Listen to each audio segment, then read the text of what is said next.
ফিলিস্তিনে 15 মাসের ইসরায়েলি বর্বরতার পর এলো যুদ্ধবিরতির ঘোষণা।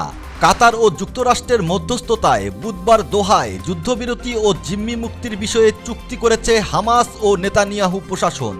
এমন খবরে পুরো ফিলিস্তিন উপত্যকা জুড়ে চলছে বাসিন্দাদের উল্লাস। যুদ্ধবিরতিতে সম্মত হয়েছে হামাস ইসরায়েল। মধ্যস্থতাকারীদের এই সুসংবাদ প্রকাশের সাথে সাথে রাস্তায় নামেন হাজার হাজার গাজাবাসী। খান ইউনুস সহ পুরো গাজায় চলছে উল্লাসিত জনতার উৎসব।